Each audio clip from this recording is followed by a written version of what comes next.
Padre nuestro, una vez más queremos agradecerte, Señor, por tu presencia en nuestras vidas, en este lugar. Señor, gracias porque tenemos este momento tan especial para recibir la instrucción de tu palabra. Y pedimos que nos abras nuestra mente, nuestro corazón, y ayúdanos a estar atentos ante tu palabra. Y, Señor, así como tantas veces oramos, lo que has hablado en el secreto en la vida de Claudio, que tú le bendigas y le uses grandemente, la paz tuya sea sobre su vida y que tu Espíritu Santo le guíe a él y a todos nosotros. En el nombre del Señor Jesús te damos muchas gracias. Amén. Amén. Buenos días a todos, ¿cómo les va? Y bien, te decía que va a sorprender porque voy a contar cómo viene la mano con este tema. Por una confusión con Julio, yo interpreté que tenía que hablar del aborto y dije, qué difícil, mi amigo Julio, siendo el debut, me da un tema complicado. Y ayer hablando nos dimos cuenta que el equivocado era yo. Y anoche estaba en un debate conmigo mismo y con el Señor a ver qué hacía, si cambiaba el tema o seguía. Y el Señor me afirmó lo que veníamos hablando con él en estos 2 meses más o menos, que es lo que yo te di, y es lo que estábamos, lo que la convicción del Señor estaba poniendo en mi corazón. Así que le decía a Javier que nos vamos a sorprender, o yo espero, y puede ser debut y despedida también, así que vamos a tratar de ver lo que el Señor ha estado poniendo en mi corazón en estos meses. Y el Señor me venía mostrando y sigue confirmando anoche y hoy que mi función esta mañana es hacerlos pensar. Por algunos allá atrás va a ser difícil la cosa, pero bueno, está bien. Para el Señor no hay nada imposible, así que la hinchada está brava hoy ayer.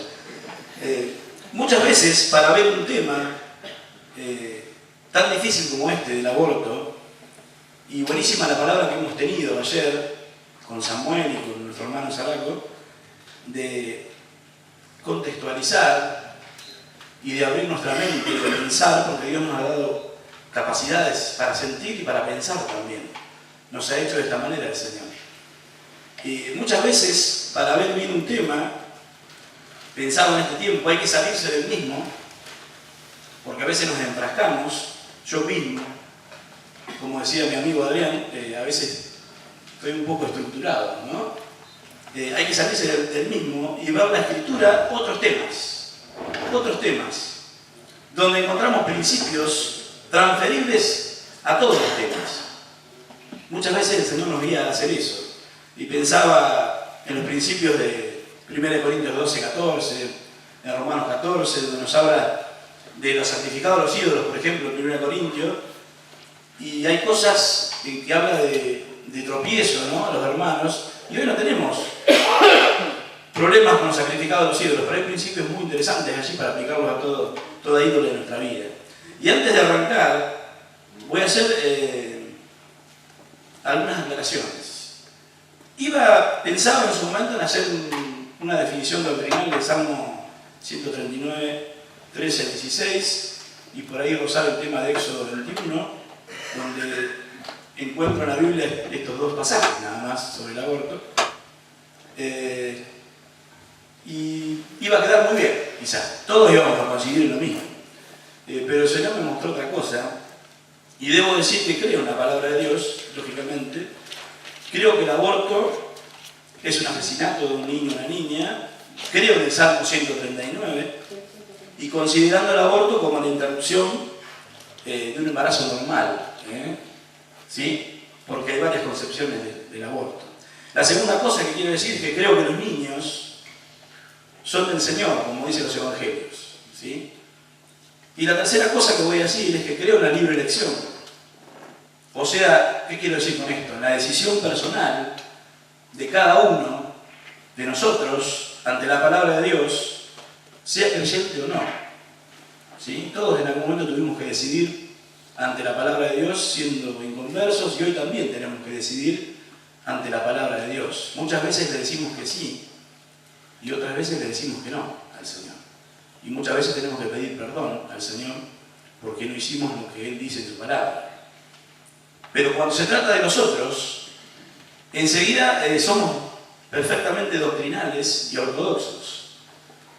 El problema es cuando nos toca a nosotros la decisión.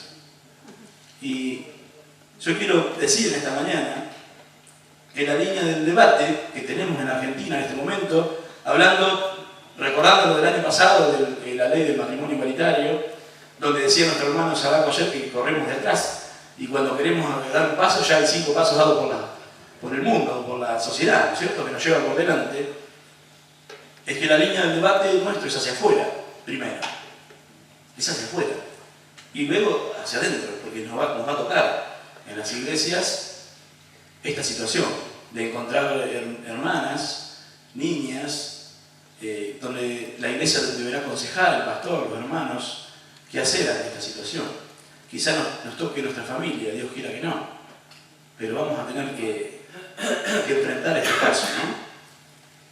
Entonces decimos que la línea del debate es primero hacia afuera, donde no somos tan finos, porque no nos toca a nosotros, y después también es hacia adentro, porque no sabemos lo que nos va a pasar. Quiero decir 2 o 3 cosas sobre las leyes en la República Argentina. Ya se resolvió a través de un fallo hace poquito de la Corte Suprema que las mujeres violadas, sean normales o insanas, podrán practicarse un aborto sin autorización judicial. Acá hay abogados, por acá abajo, y habrá alguno por ahí también, que esto es así, sin temer a sufrir pena alguna, ni el médico que practica el aborto. O sea que ya tenemos el precedente, digo bien, de la ley asentada en nuestro país. Esta nena es la nena de Chubut, de 15 años, este es el caso, abusada por su padrastro, sentó así un presidente. Esto es en realidad, es una dosis de realidad, no es algo teórico. Me contaba Silvia, que no la ubico ahora, que en Bahía hay un caso de una nena de 9 años violada que el cuerpo no le da para parir. ¿Qué hacemos? ¿Alguno se anima a emitir algún juicio? A decir qué hace la nena de 9 años. Difícil, ¿no? En la Argentina, esto salió en el diario La Nación hace 2 semanas, se realizan por año, a ver, ¿alguno sabe o se anima a tirar un número? ¿Cuántos abortos por año se realizan clandestinos en Argentina? 600.000 por ahí creo. Casi. Gracias, Román. 460.000 exactamente es el promedio. De esas 460.000 abortos que ya se realizan en Argentina, no es que van a esperar que nosotros debatamos qué pensamos sobre el aborto, sino que se están haciendo, ¿no? Hay 100 mujeres que mueren por año por procedimientos inadecuados. 100 mujeres. Y el juez Zaffaroni dijo el otro día que cada 5 nacimientos hay un aborto. Son cifras alarmantes y reales. Y algo más que quiero decir, no está Néstor, que esperaba verlo para corroborar esto. Hubo un caso de Monte hace muy poquito, de anacefalia. Pero está re chico que va a enlazarlo. Bien. Así que dijiste a él. Bien, está por acá Eddie. Por ahí me puede corregir allá. Bien, Eddie. A ver si está bien lo que digo. Estuve investigando un poquito en el hospital de Monte con una amiga instrumentista. El caso de anacefalia, que es mortal, que se detecta en el embarazo normalmente y se detecta también porque tiene graves condiciones cardíacas en el feto. Y el feto o el niño gestado no forma de todo su cerebro y a veces no forma la parte de la masa ósea de la cabeza, ¿no? Indefectiblemente muere al nacer.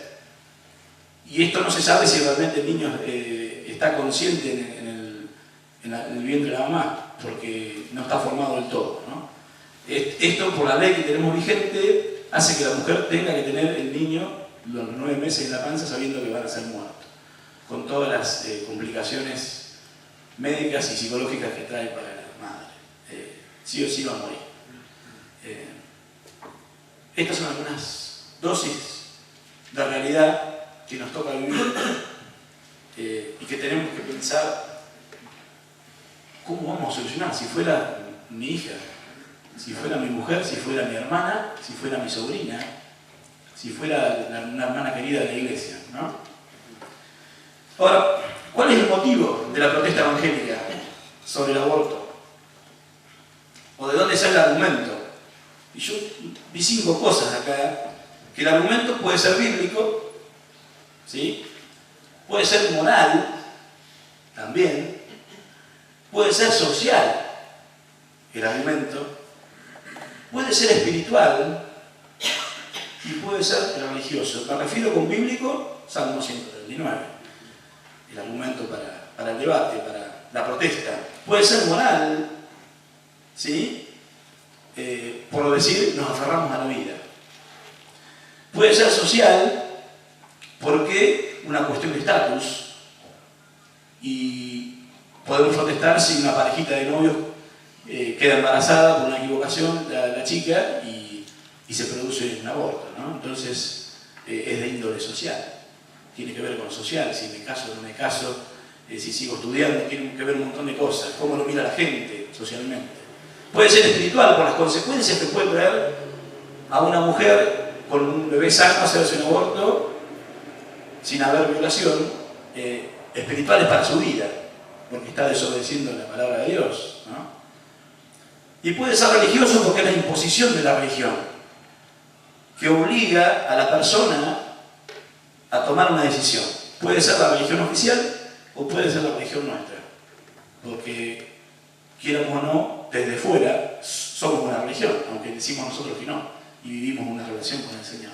Entonces, las tres cosas que vamos a pensar en esta noche, o en esta mañana, perdón, acostumbrado a estar de noche, ¿no? En esta mañana, no veo el sol, no veo el sol, y estamos con luz de mañana, es raro, ¿no? ¿Para qué está el Estado Nacional? ¿Para qué está el Estado Nacional? ¿Para qué está la Iglesia del Señor? La segunda cosa que vamos a pensar. Y la tercera es de quién es el derecho y deber de elegir sobre su vida. ¿Para qué está el Estado Nacional? ¿Para qué está la Iglesia del Señor? ¿Y de quién es el derecho y deber de elegir sobre su vida? ¿Por qué? Porque cuando uno se desvía de su función primordial para la cual está, descuida o no cumple la razón de ser o existir. Si uno se desvía de lo que tiene que hacer y empieza a hacer otras cosas, no cumple realmente la función que tiene que cumplir. La cumple quizá a medias, quizá de ratos, quizá no enfocado como tiene que ser. Y muy importante para nosotros, si bien estamos pensando en el gobierno nacional, en la nación argentina, en las personas, ¿qué función tenemos que cumplir como Iglesia del Señor? Tenerlo muy claro. Y en esta mañana quiero que pensemos en la primera medida en Moisés, ¿no? Que fue un líder espiritual. ¿Estamos de acuerdo? Fue un líder espiritual. Y si digo que fue un legislador, también estamos de acuerdo. Sí, también estamos de acuerdo. ¿Que tuvo que gobernar una nación de personas espirituales? Sí, y otras no tanto. Y otras no tanto. Por ejemplo, podemos pensar en las ciudades de refugio para los asesinos. Y decimos que el pueblo de Dios del Antiguo Testamento era el pueblo de Israel, y el pueblo de Dios del Nuevo Testamento es la Iglesia. ¿Sí? Vamos a leer Éxodo 21, versículo 22 en adelante, un segundo. Acompáñenme.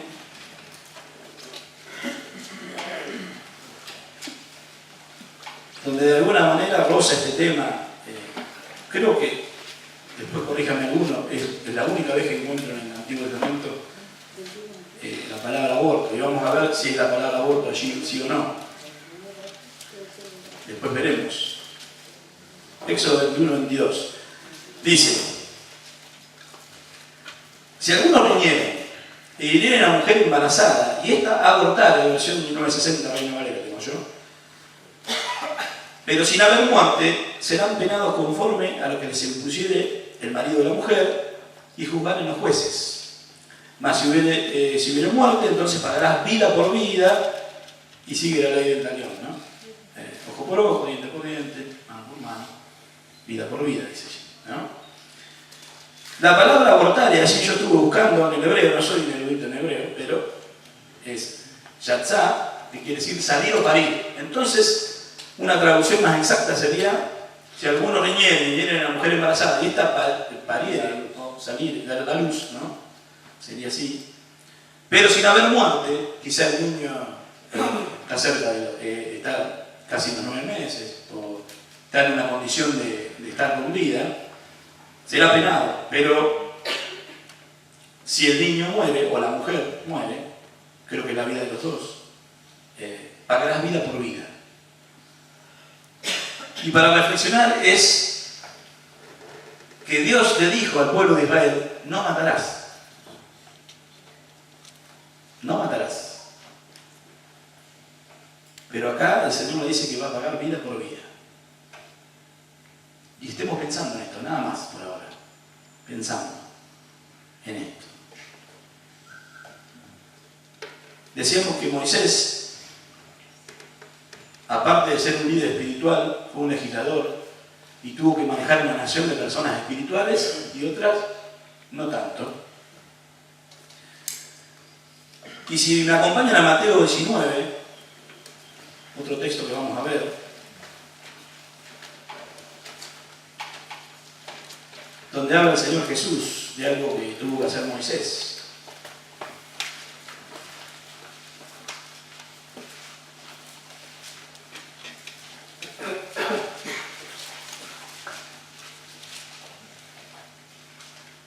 Donde Moisés tuvo que decidir y permitir la carta de divorcio, ¿no? Mateo 19, 4 al 8, que dice, Jesús está respondiendo a una cuestión que le preguntan los fariseos, y responde y le dijo, ¿no habéis leído que el que lo hizo al principio, varón y hembra, los creó? Y dijo, por esto el hombre dejará al padre y madre, se unirá a su mujer, y los dos serán una sola carne. Así que no son ya dos, sino una sola carne. Por tanto, lo que Dios juntó, no lo separe el hombre. Sigue. Y le dijeron, ¿por qué? Pues mandó Moisés a dar carta de divorcio y repudiarla. Se preguntaban, ¿por qué? Si es claro que Dios no hizo de esta manera. La Biblia es clara que no es la voluntad de Dios que se separen. Entonces ellos dicen, ¿por qué Moisés pudo hacerlo? Entonces, Jesús le responde en el versículo 8, Él les dice, por la dureza de vuestro corazón, Moisés os permitió repudiar a vuestras mujeres, mas al principio no fue así. Y no está hablando de una cosa que era porque era así nomás, sino era porque Dios había dispuesto que mujer y hombre se unieran y fuera así. Entonces yo me pregunto, Jesús dice que fue por la dureza del corazón y pensemos que esta nación era una nación y era pueblo de Dios. Dos cosas. ¿Podemos decir que Moisés legisló en contra de la palabra? ¿Qué decimos? Si Dios había enseñado al principio que varón y hombre no se tenían que desunir, porque Dios había unido. Y no lo separa el hombre. Y Moisés, siendo un legislador y un hombre espiritual, gobernando un pueblo, tuvo que ir en contra de la primera palabra de Dios y legislar. Ahora, hay una razón por qué Moisés hace esto. ¿Podemos decir que fue por el pecado reinante? ¿Permisividad por el pecado reinante? ¿Nos animamos a decirlo? ¿Se le puede pedir a los inconversos que viven como creyentes? ¿Se puede? En el Antiguo Testamento dice no matarás, lo sabemos, está en el Decálogo, no hay objeción con esto. Pero también encontramos en el Antiguo Testamento excepciones al mandamiento. Por ejemplo, lo leímos en Éxodo 21, 22 en adelante recién. Si hubiere muerte cuando da luz la mujer en el accidente, vas a poder demandar vida por vida. Había gente que estaba en el Antiguo Testamento permitido por Dios matar, cuando Dios dice no matar. Y tenemos que tratar de discernir y entender esto. Es muy difícil, pero es lo que dice la palabra. había ciudades de refugio, dijimos, no vamos a ir a leer el pasaje, todos lo conocemos, donde iban los que habían cometido asesinato. ¿Y por qué iban a la ciudad de refugio? ¿Quién había que estaba buscándolo para destriparlo? Un valiente, un pariente cercano que la sangre que buscaba. Pero era cuando era muerte involuntaria. Sí, sí, también. Pero él lo iba a despachar. Y él decía al Señor, no matarás. No sé si es más culpable, no estoy diciendo que sea más culpable o menos culpable el asesino o no, ni estoy juzgando un caso particular. Estoy diciendo que pensemos nada más en esta mañana. No estoy diciendo que está bien matar. No estoy diciendo que estoy a favor del aborto. Pero estoy diciendo que pensemos solamente que Dios, decía Ricky hoy, el Espíritu nos guíe. Y ahora vamos a mirar después cada caso particular como iglesia, qué tenemos que hacer.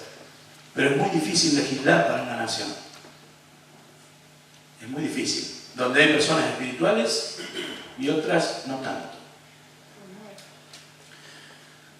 Pregunto entonces, vamos al tema de vuelta, si la presidenta debe gobernar para un sector de la sociedad o para todo el pueblo argentino.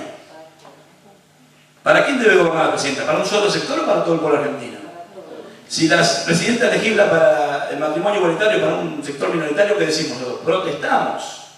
Señora presidenta, usted está legislando para un sector. Ahora, si la presidenta legisla para la iglesia evangélica, va a saltar del otro sector y va a decir, usted está legislando para la iglesia evangélica. Para el pensamiento de los católicos sobre este tema. Muchas veces estamos encerrados mirando nuestra posición, lo que Dios nos dice a nosotros, y que es la verdad, porque la iglesia es columna y hablar de la verdad, decíamos anoche el pastor. Pero estamos hablando de un país donde vivimos todos los argentinos, no solamente los evangélicos. No solamente los gays y lesbianas, sin hablar respectivamente, no solamente los católicos, no solamente los mormones, no solamente los ateos, sino que vivimos todos. Entonces tenemos que pensar cuando el debate es hacia afuera, ¿qué es lo que vamos a decir? Distinto cuando el debate es hacia adentro, donde todos coincidimos en que matar está mal, porque Dios dice no matarás, y donde todos coincidimos que el aborto y la interrupción del parto normal, el embarazo normal, perdón, es un asesinato de un niño o una niña. Y estamos de acuerdo.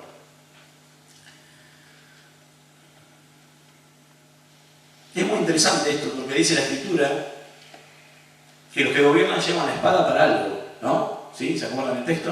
No es necesario que vayamos. Ahora, ¿qué le dice Jesús a Pedro de la espada cuando la saca y corta la oreja a Malco? Guarda la espada. Guarda la espada. ¿Sí? ¿Cuál es la función del gobierno? No voy a responder nada. Estoy como Zaraco, tengo más preguntas que respuestas. Si él lo tiene, yo que es un poquito más chiquitito, también tengo un montón de preguntas sin respuesta. ¿Cuál es la función del gobierno y cuál es la función de la iglesia del Señor? ¿Será la misma? Pedro, guarda tu espada, el gobierno tiene la espada. No tengas temor porque si lleva la espada para castigar a los malos, no para nosotros, pero vos no tenés que sacar la espada. La tiene que sacar el gobierno. ¿Será la misma la función? Pensemos en esta mañana. Si la iglesia y el gobierno tienen la misma función. La segunda cosa que vamos a decir, lo vamos a dejar a Moisés tranquilo un rato, que descanse, y vamos a hablar de la libre elección, de la toma de decisiones. Y tenemos que ver primero el contraste entre el mundo, que es el sistema reinante, ¿sí?, y la iglesia. Pablo en Corintios menciona a los que están fuera, porque los que están fuera Dios los juzgará, dicen esto, y varias veces habla de los de afuera, los de adentro, de la comunión de los que están en tinieblas con los que no están en tinieblas, y si usted quiere leer después, y ya conoce, muy interesante el tema. No voy a ir ahí hoy, en esta mañana, pero sí quiero recordar eso, de que hay alguien que está fuera de la iglesia y alguien que está dentro, y no dentro de las paredes del templo, sino de la iglesia espiritual del Señor, la iglesia universal, que no era de los brasileros, vamos a aclarar, porque están usando el mismo término nuestro, ¿no? La iglesia universal de Jesucristo, ustedes me entienden lo que quiero decir, no vamos a empezar con vasitos de agua y mantos sagrados, no lo tenemos. Entonces, los que están fuera de dónde? De la iglesia, no del templo, de la iglesia universal. ¿En dónde están los que están fuera de la iglesia? Porque algunos que están dentro de la iglesia y de las paredes también están en el sistema Entonces no nos asustemos, que hay gente dentro de las paredes de la iglesia de nuestro templo que están en el sistema del mundo, que es otra cosa eso es otra cosa. Aquel que no tiene a Cristo, para ser un poco más claro, está dentro del sistema del mundo, o sistema mundano, o espíritu que reina, como decía el hermano ayer, en este siglo, regido por los principios de este mundo, y en consecuencia tienen, ¿qué cosas tienen? Características de vida distintas a las que tiene que tener el creyente en Cristo. El sistema mundano tiene características de vida distintas a las que tiene el creyente en Cristo. El viejo pacto, vamos a volver a tocarlo al pobre Moisés otra vez, era para una nación especial, donde algunos, y no me equivoco en esto, tenían acceso a la presencia de Dios en cierta época del año, y este ministerio estaba basado en un ministerio externo, de afuera. ¿Sí? Y si me quieren acompañar, vamos a leer Hebreos, un segundito, en el capítulo 10.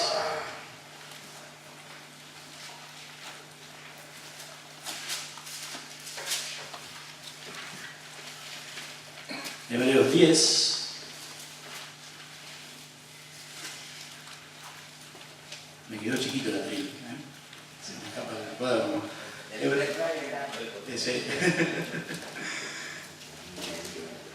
Hebreos 10, del 1 al 4, vamos a leer, y después otro poquito en el capítulo 9, 2 versículos nada más.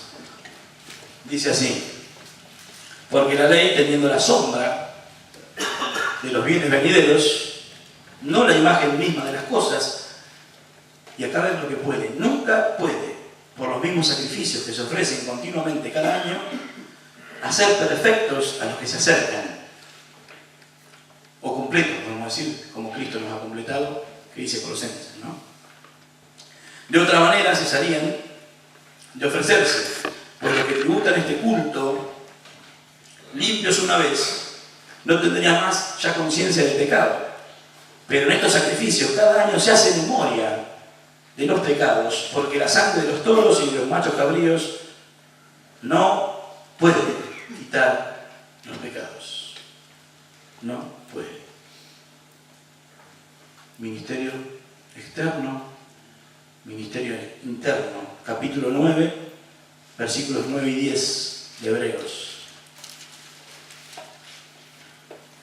Dice así: lo cual es símbolo para el tiempo presente, hablando de las cosas del Antiguo Testamento, el lugar santísimo, todo lo demás que menciona del 8 para atrás, según el cual se presentan ofrendas y sacrificios que no pueden hacer perfecto en cuanto a la conciencia, que es algo interno, al que practica ese culto, ya que consiste solo de comidas y bebidas, de diversas abluciones y ordenanzas acerca de la carne, impuestas hasta el tiempo de reformar todas las cosas.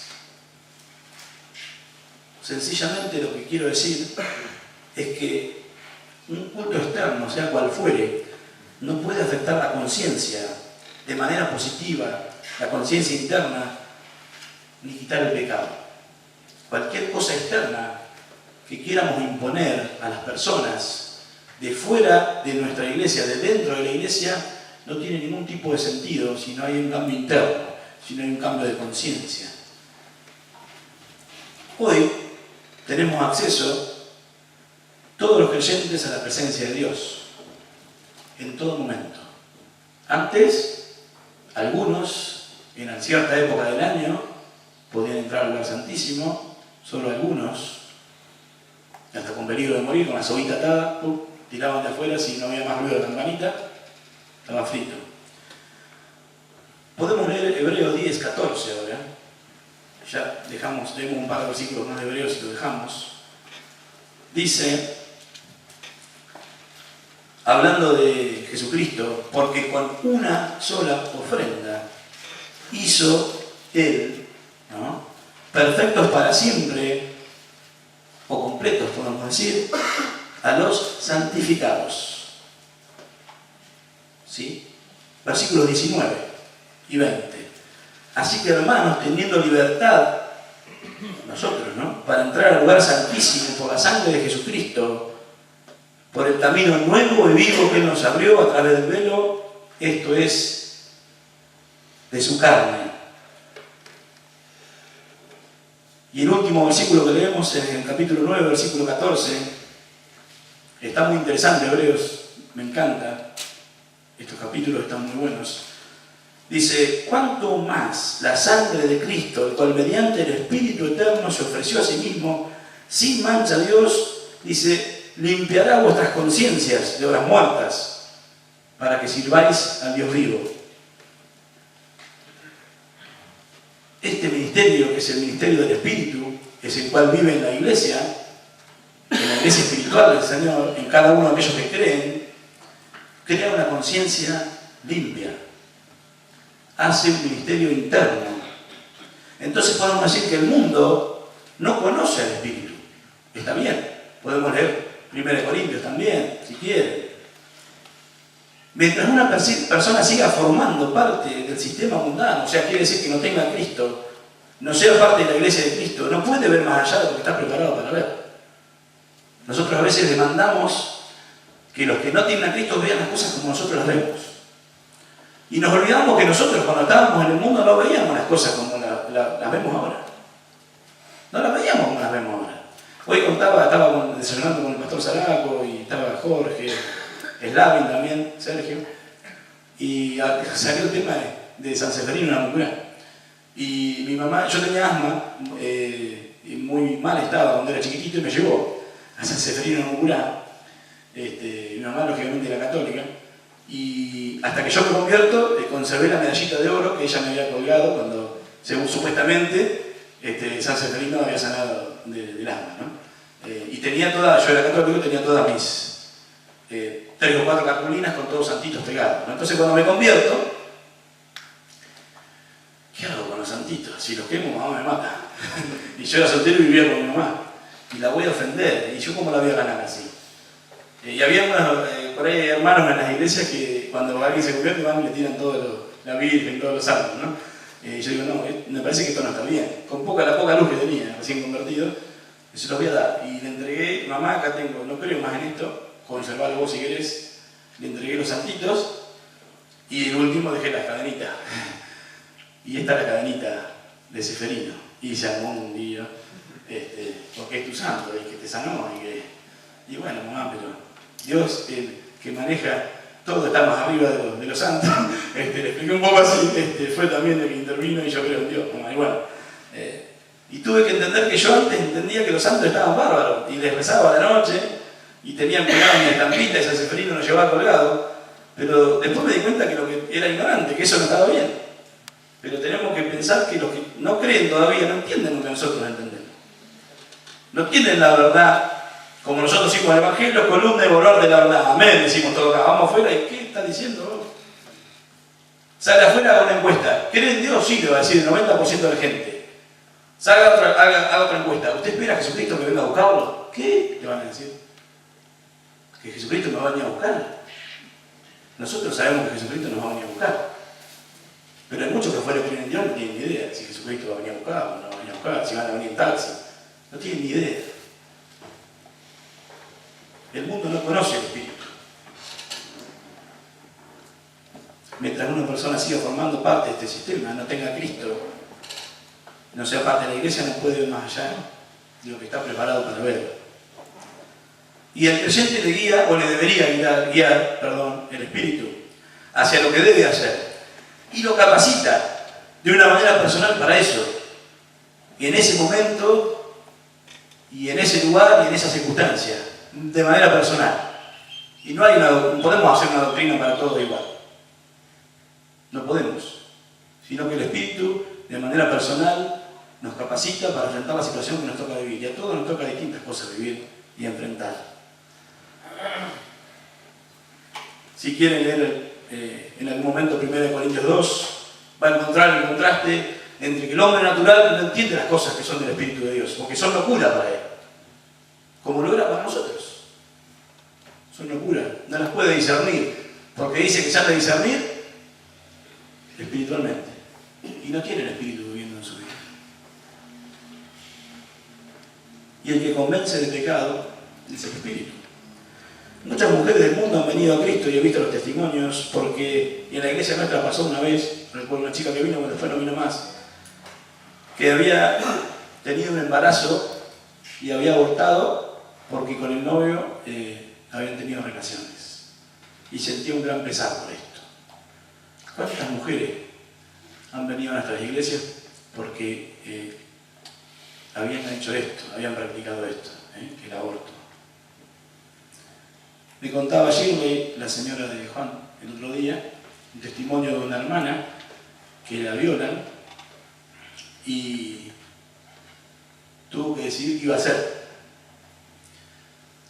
Y oró mucho a Dios y se identificó mucho con María, porque Dios a María la sorprendió con algo que no esperaba. Y lo tomó de parte de Dios, y José también no esperaba, pensaba dejarla secretamente, ¿no? Y tomó la venida del niñito Jesús como algo de parte de Dios. Y esta hermana dice, si Dios la sorprendió a María y María aceptó la voluntad de Dios, yo acepto este embarazo y este hijo con algo que Dios me sorprende y lo voy a criar para el Señor.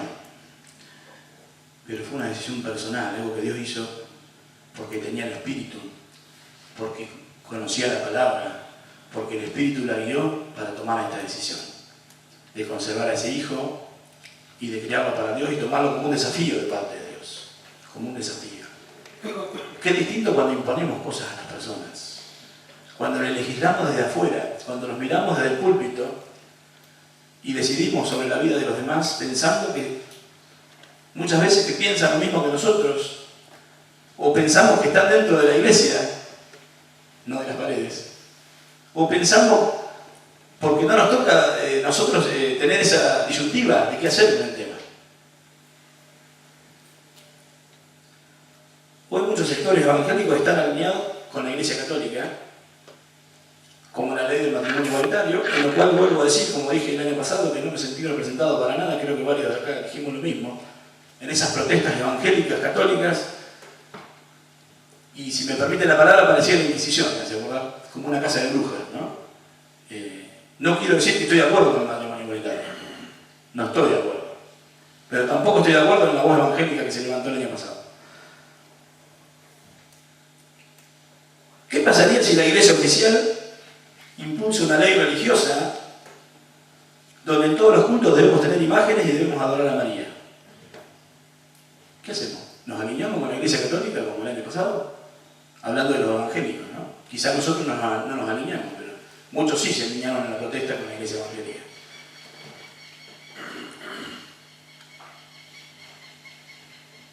¿No nos alinearíamos, o algunos de estos no se alinearían con los movimientos que impulsan los derechos humanos y la libertad de poder elegir, como los del matrimonio igualitario, los gays y lesbianas, marginados, para ir en contra de la Iglesia Católica que nos impone adorar a María? A veces no tenemos esa reflexión de cómo nos alineamos, cómo enfrentamos hacia afuera los problemas. Solo son preguntas, no estoy haciendo ningún tipo de afirmación. Pero es bueno que pensemos en esta mañana. Pregunto, ¿no utilizó Dios el principio de libre elección? Y estamos mirando desde el punto de vista de Dios, de arriba, vamos a ponernos. En el huerto del Edén, a sabiendas de lo que Adán y Eva iban a hacer, que iban a desobedecer y que iban a traer consecuencias terribles para toda la humanidad. Y Dios les dijo, muchachos, no coman de ese árbol. Pero les dejó que eligieran, sabiendo todo lo que iba a pasar. Si nosotros hubiéramos sido Dios, le poníamos un alambrado al árbol, hacemos pared de 15 metros, no de 15 centímetros. Claro, lo electrificamos ese árbol, para que no toque. Mirá lo que va a traer Adán y Eva. Menos mal que no somos Dios. Menos mal. Y menos mal que la Iglesia evangélica no es Dios. Pero a veces sí, pensamos como si fuéramos Dios y empezamos a edificar alambrados, paredes de 15 metros y a decidir por las personas en vez de mostrarle lo que Dios dice y que las personas elijan. Y yo me pregunto, ¿hacia dónde llevamos a la gente? ¿Hacia dónde la estamos llevando? ¿A la iglesia evangélica? ¿A una religión? ¿A ritos externos que no pueden limpiar la conciencia? ¿O a una decisión por Jesucristo? ¿Qué es lo que estamos haciendo? Porque está muy bonito el debate para afuera. Pero ¿cuál es la función de la iglesia también? La función del Estado es una. ¿La función de la iglesia será la misma? ¿Sacamos la espada? ¡Puc! No. ¿Cuál es la función de la iglesia? La iglesia debe exponer el texto bíblico a las personas, avisarles de las consecuencias de no obedecer al Evangelio, sin decidir por ellas ni manipularles. Ni manipularles. Si la iglesia hoy va a protestar por el tema del aborto, y algunos suponen que esa es la función de la iglesia, yo respeto con mucho cariño al que piensa que la iglesia debe protestar, porque es su pensamiento, ¿por qué no dice nada sobre los diputados y senadores que se drogan en el recinto? Que también es pecado. No decimos nada. ¿Por qué no habla de los gobernantes y dirigentes que tienen más de una mujer? La iglesia no dice nada. Estamos en silencio. Al profeta, el último profeta del Antiguo Testamento, que está en el Nuevo, que Jesús dijo que fue el más grande. ¿Sí? ¿Alguno lo puede nombrar? Juan. ¿Por qué le cortaron la cabeza? Porque denunció a un gobernante que estaba con otra mujer. Entonces, si la función de la iglesia es esa, vamos a encarar a eso, ¿no? Porque protestamos por algunas cosas y por otras no. Hacemos vista gorda. ¿Por qué no protestamos con la policía que en las ciudades promueve la quiniela clandestina y cobra una coima mensual de los que la levantan? ¿No es pecado eso? Vamos contra la policía. O vamos por todo o no vamos por nada. ¿O no?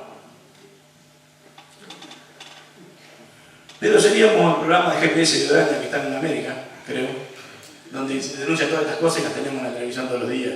Y hace cámaras ocultas y están todos denunciados. Así que no sé si la función, si vamos a hacer GPS o vamos a hacer la función que Dios nos llama a hacer a nosotros. Y yo me preguntaba, a ver, vamos a mirar qué hicieron los apóstoles en el Nuevo Testamento. ¿Qué hizo Pablo con los gobernantes que le tocó estar? ¿De qué hablo? De política, de cambio de leyes. Entonces empecé a mirar a Pablo en los hechos ante Festo, Félix, Agripa, etc. Y empecé a mirar lo que estaban charlando entre Pablo y los gobernantes, ¿no? Entonces empecé a notar que habló de la resurrección de los muertos, que habló de la esperanza de la vida eterna, del dominio propio, de la justicia, y no encontré ni una ley social que mencionara, ni siquiera mencionó la esclavitud que estaba en boga en ese momento. Yo, Pablo, apóstol de la Iglesia de Jesucristo, que siento las bases de la fe, estoy en contra de la esclavitud, así que vos, que sos Festo, Félix, fue a Roma, hermano, dejá de hacer una ley en contra de la esclavitud, vamos a liberar a los esclavos. Es más, encuentro en el Nuevo Testamento que le dice a los esclavos sujetos a sus amos. Si puede liberarte, procúralo más, dice. Pero mientras tanto está sujeto a tu amo. Y le habla a los amos también, ¿no? Traten bien a los criados, traten como hermanos. No estoy diciendo que no nos metamos, no confundamos tanto. No estoy diciendo que nos aislemos, que nos encerremos, nada que ver. Sino que no confundamos las funciones. Simplemente eso. Y quizás para algunos sean una las funciones y para otros sean otra, y está bien. Cada uno, dentro de su conciencia, delante del Señor y la guía del Espíritu Santo, puede tener un llamado especial que otro no tenga. Y estoy totalmente de acuerdo. No vamos a hacer doctrinas sobre los llamados o las funciones de cada iglesia local, porque eso le va a guiar Dios en el lugar, ¿no? Pero yo estoy diciendo que no confundamos las funciones, para que la desempeñemos la nuestra, la más importante y más eficazmente. Que apuntemos a eso, que no desviemos el objetivo para el cual Dios nos llamó. Creo que el mensaje evangélico de la palabra es hacer una respuesta personal, que sí después se va a sumar al global. Rechazo con el mundo, aceptación con la iglesia. Pero hoy hablamos mucho está bien, y está bien, de la iglesia, de los mensajes masivos.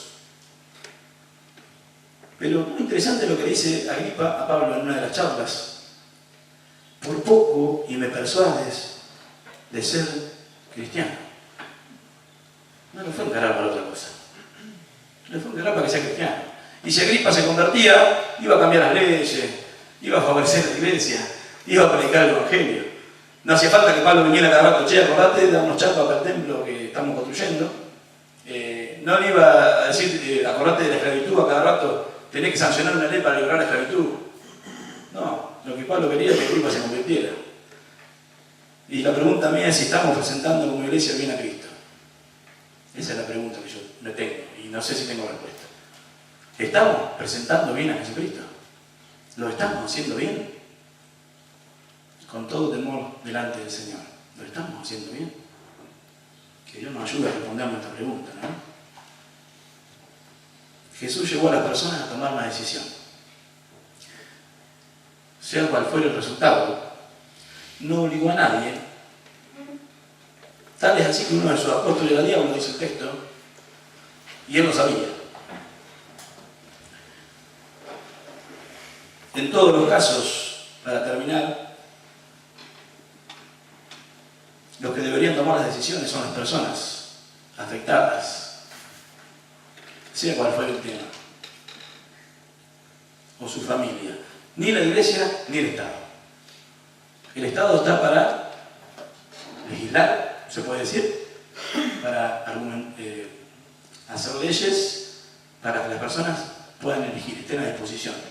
Pero eso no quiere decir que las personas van a elegir, en este caso, abortar. La iglesia está para decir, esto es pecado, esto no es pecado, pero está Cristo. Porque a veces empezamos, dejá los santos, dejá San Seferino, vamos a bautizar, algunos van a bautizar, le sacan todas las estatuas. No, vamos a presentar a Cristo. Después la persona sola va a sacar la estatua, no va a abortar, no se va a hacer gay, no sé. Pero a veces pretendemos religiosidad, se dice, a ver, entendimos. Sí, no hace falta que lo explique. Gracias. Fomentar una religión externa y no presentar a Cristo. Creo que esa es la idea. ¿Para qué está la iglesia? Sino para exponer y aconsejar la doctrina bíblica, para conversión a los incrédulos, sí, y para consagración a los creyentes. Y tengo que decir, que me toca muy de cerca esto, que en definitiva yo soy un producto de una decisión. Soy fruto de una elección. Mi padre, al cual le preguntaron los médicos qué debían hacer antes que yo naciera, porque yo no nacía y mi mamá estaba en 2 días de agonía en que nos podíamos morir los dos. Y le dijeron, elija, la mamá o la criatura. Y mi papá, de la disyuntiva, dijo, hagan lo que puedan, pero sálvenos a los dos. Y nos salvamos los dos. Porque el que tiene poder de decisión es la persona. Aunque los médicos digan que las probabilidades son nulas, nosotros tenemos el poder de elección. Dios lo ha hecho así. Y lo ha hecho así en su palabra y por tiempos eternos. Dios nos ha dado su palabra, pero también nos ha dado el poder de elegir. Está en nosotros y en las personas. Dios te bendiga en esta